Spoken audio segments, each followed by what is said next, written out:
Assalamualaikum warahmatullahi wabarakatuh. Perkenalkan, nama saya Rahma Yuliana. Saya mahasiswi Universitas Pancasakti, Bekasi. Di sini saya akan melaksanakan ujian akhir semester dengan mata kuliah simulasi bisnis yang diampu oleh Bapak dosen Yudi Yoskandar, SIP MPD. Faktor yang menentukan majunya sebuah usaha bisnis. Yang pertama, kita harus mempunyai niat dari hati kita. Ketika kita memiliki sebuah usaha dan kita sangat niat dengan usaha kita dan kita sangat bersungguh-sungguh, dan kita juga harus memiliki pikiran yang jernih ya, supaya usaha kita maju. Jadi segala sesuatu itu diawali dengan niat dari dalam hati kita. Seperti itu. Yang kedua, modal usaha. Jika kita ingin usaha kita maju, kita harus memiliki modal. Kalau kita tidak memiliki modal, bagaimana usaha kita akan maju? Seperti itu. Yang ketiga, tenaga kerja. Kita harus memiliki tenaga kerja yang memang benar-benar niat untuk kerja. Jadi ketika kita memiliki tenaga kerja yang bersungguh-sungguh, insya Allah usaha kita akan maju. Yang keempat, rencana. Kita memiliki usaha pasti mempunyai rencana. Dan kita susun rencana apa yang akan kita kembangkan selanjutnya supaya usaha kita maju sesuai dengan apa yang sudah direncanakan. Yang kelima, peluang. Jika kita memiliki sebuah usaha dan kita mengasih kesempatan peluang untuk orang-orang di sekitar kita dan dia sangat bersungguh-sungguh untuk mengembangkan usaha kita, insya Allah usaha bisnis kita akan berkembang dan maju. Yang keenam, etika kerja. Ketika kita memiliki usaha, contohnya kita sebagai pemilik sekolah, kita harus mempunyai etika dalam pelayanan yang baik dan sopan ketika menyampaikan penjelasan yang sedang dia tanyakan tentang sekolah kita. Jadi, kita itu harus memiliki etika kerja yang baik. Nah, seperti itu ya. Yang ketujuh, kreativitas. Jika kita ingin memiliki usaha yang maju, kita harus kreatif ya dalam mengembangkan usaha kita. Jangan hanya jalan di tempat aja usaha kita. Jadi kita harus memiliki kreativitas yang baru. Seperti itu. Insya Allah usaha kita akan maju. Yang kedelapan, koneksi. Kita memiliki usaha seperti contohnya memiliki produk baju ya atau seragam sekolah. Jika kita memiliki koneksi banyak orang-orang yang sudah memesan seragam kepada kita dan dia mengasih tahu lagi ke teman kepala sekolahnya, insya Allah jika sudah tersebar luas ya karena koneksi tersebut ya, karena dari omongan ke omongan, karena tempat usaha baju kita seragam, pembuatan seragam bagus, insya Allah itu akan memajukan usaha pembuatan baju seragam kita. Jadi ketika ada salah satu sekolah yang sudah percaya dengan kita, itu koneksi juga ya, dia menyampaikan kepada teman kepala sekolahnya dan teman kepala sekolahnya ingin juga memesan seragam ke tempat yang temannya biasa pesan seragam, seperti itu. Yang kesembilan, pengalaman. Kalau kita memiliki usaha tapi kita tidak memiliki pengalaman, entah usaha itu akan seperti apa. Jadi kalau kita mempunyai usaha, kita harus memiliki pengalaman terlebih dahulu supaya usaha kita bisa maju gitu. Yang ke-10, faktor kepemimpinan. Sebagai pemimpin yang memiliki sebuah usaha, harus memiliki contoh yang baik untuk karyawan-karyawannya. Jika pemimpin tersebut kurang baik, ya kita tidak tahu usaha kita gimana nanti. Jadi sebagai pemimpin harus memberikan contoh yang baik kepada pegawai-pegawainya supaya usaha kita maju. Jadi kita harus memiliki jiwa pemimpin yang baik. Yang ke-11, mengenali perubahan selera konsumen. Kita harus mengikuti zaman ya. Kayak misalnya kita jualan salad buah.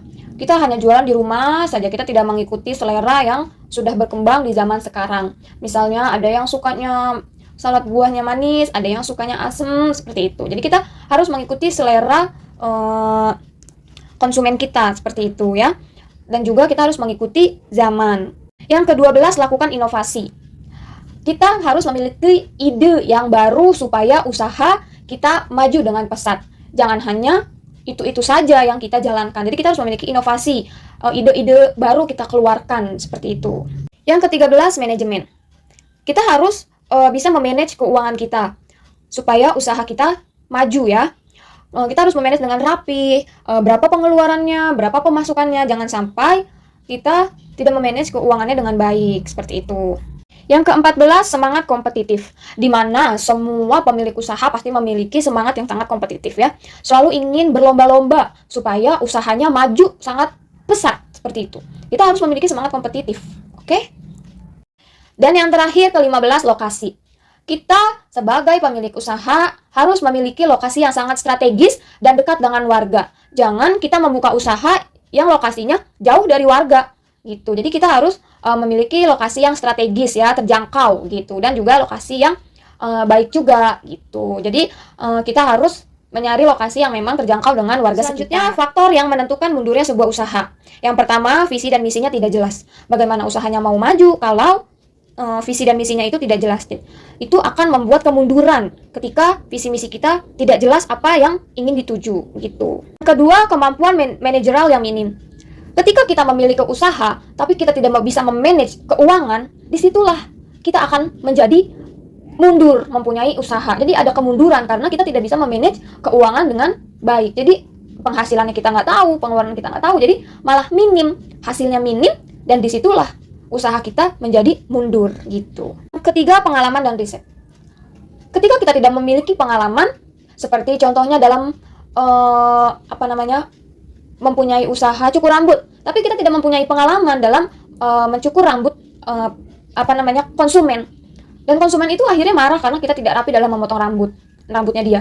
Akhirnya di situ kita usaha potong rambut kita sepi, dan terjadilah kemunduran dalam usaha bisnis kita karena kita tidak memiliki pengalaman dan riset gitu. Yang keempat, pengendalian keuangan kurang terlatih. Jika kita tidak bisa mengatur keuangan, ya terjadilah kemunduran dalam usaha kita.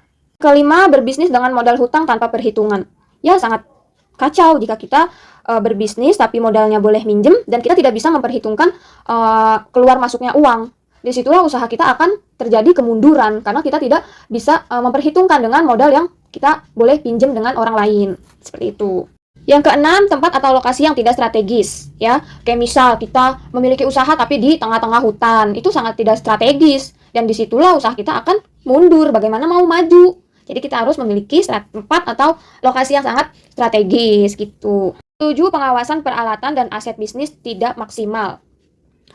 Ya, kalau kita memiliki usaha tapi peralatan dan aset-asetnya tidak maksimal atau tidak lengkap, ya kita akan memiliki kemunduran dalam sebuah usaha kita karena peralatan dan asetnya itu tidak maksimal seperti itu. Kayak misal kita memiliki usaha jualan bakso tapi tidak ada peralatannya, tidak ada aset seperti bangku, meja, terus orang-orang mau duduk di mana, nggak ada karpet juga, dan akhirnya baksonya sepi. Terjadilah kemunduran dalam berbisnis seperti itu. Yang kedelapan, terlalu fokus pada harga dan keuntungan. Kita memiliki usaha terlalu sangat fokus sekali dengan harga, misalnya harganya maunya tinggi. Terus karena kita jualannya ada di perkampungan ya atau di desa, jadi tidak ada yang beli, dan keuntungan juga kita mikirnya bakal dapat banyak, tapi karena kita jualannya di desa, akhirnya kita mundur usahanya karena kita terlalu fokus dengan harga dan keuntungan. Seperti itu. Yang kesembilan, terburu-buru. Kita sebagai pemilik usaha jangan terlalu terburu-buru dalam berbisnis ya. Kalau terburu-buru dalam melakukan hal sesuatu, kita akan mengalami kemunduran dalam berbisnis. Jangan kayak misalnya ada pembeli, terus dia baru nanya-nanya, terus kita sangat terburu-buru dalam biar dia mau beli, terburu-buru sekali, ayo gini gitu. Dan akhirnya karena kita terlalu terburu-buru, orang tidak suka dengan seperti itu, terjadilah kemunduran dalam usaha kita gitu. Yang ke-10, mengabaikan teknologi. Kalau kita tidak mengikuti zaman dan kita sangat mengabaikan teknologi di zaman sekarang, gimana kita mau berkembang dalam berusaha? Yang pasti usaha kita akan mundur, ya kan? Karena sekarang itu apa-apa online. Kalau kita diem aja, tidak mengikuti zaman yang sudah teknologi yang canggih seperti ini, usaha kita akan mundur dan akan tetap jalan aja di tempat. Tidak akan maju usaha kita. Jadi kita tidak boleh mengabaikan teknologi, apalagi di zaman canggih seperti sekarang ini. Dan yang terakhir, yang ke-11, lupa bertanya dan mengasah diri. Kita pasti kalau memiliki usaha ingin bertanya bagaimana bajunya, cocok enggak gitu kan. Kalau kita tidak bertanya dan kita tidak mengintrospeksi diri ya dalam berbisnis kita, ya kita akan mengalami kemunduran karena tidak ada penilaian dari orang-orang pembeli seperti itu. Jadi kita harus memiliki mengasah diri atau jangan lupa untuk bertanya kepada konsumen kita gitu. Kalau kita tidak bertanya dan tidak mengasah diri kita, apa nih kekurangan kita dalam berbisnis gitu ya. Kalau kita nggak seperti itu, ya mundur usaha kita gitu. Jadi kita harus memiliki kita harus mengasah diri kita ya, dan bertanya juga kepada konsumen bagaimana pelayanan kita atau yang lainnya seperti itu. Hai guys, alhamdulillah sudah selesai materi yang saya sampaikan.